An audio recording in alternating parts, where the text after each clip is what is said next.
પણ આજે છૂટી છવાયેલી જે નવી જનરેશન આવી એમને માતા સાથેનું મિલન કરાવવું, અને જે રડે છે લોકો લિટરલી, એટલે કહેવાય ને કે બધા લોકો એક ડિમાન્ડ હતી કે ભાઈ મનીષ વઘાસી આ વસ્તુ કરે છે, મનીષ વઘાસી આ કરે છે. લોકો એવું પૂછતા કે આના પૈસા હોય કે શું.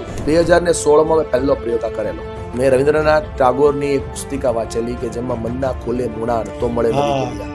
એમાં એવું છે કે મળો તેવી રીતે મળો કે મિલનની મીઠાશ રહી જાય, અને જુદા પડો તો એમ પડો કે પુનર્મિલનની પ્યાસ રહી જાય. અને એક દાદા મારી પાસે આવ્યા, અને દાદાએ મને બહુ સહજ ભાવથી પ્રશ્ન પૂછ્યો, ભાઈ તને શું લાગે કે અત્યારે જે આ થયું મિલન કહેવાય? મેં કીધું દાદા ક્યારેય ના કહેવાય. કેમ કે સ્નેહ મિલનનો હેતુ કેવો હતો? લોકો આવે, બેસે, ઇનામ વિતરણ થાય, બે સારા મોભીઓ સ્પીચ આપે, અમારા જેવા એન્કરો શાયરીઓ ઠપઠપાવે, તાળીઓ પડાવે, ઇનામ લઈ છોકરા ઘરે જાય, અને બે પરિવાર છૂટા થાય, ભેગા નો થાય. કે ત્યાં એવી કુથલી થઈ હોય કે એમાં ઘરે જઈને બે પરિવાર ઝઘડવાના જ થાય. સમાજના સારા વ્યક્તિઓને સાથે રાખી અને મેં એક નાનકડા અમથા પ્રયોગથી આની વાતની શરૂઆત કરી. એક સંસ્થા પાસે સમય માંગ્યો કે તમે મને ખાલી 1.25 કલાક જો તમારા સ્નેહ મિલનમાં આપો તો મારે આ પ્રયોગ કરવો છે. ઈશ્વર કૃપાથી, માતા પિતાના આશીર્વાદથી અને દુનિયાના સાથ સહકારથી, આપ બધાના પ્રેમથી 950 પ્રયોગ પૂરા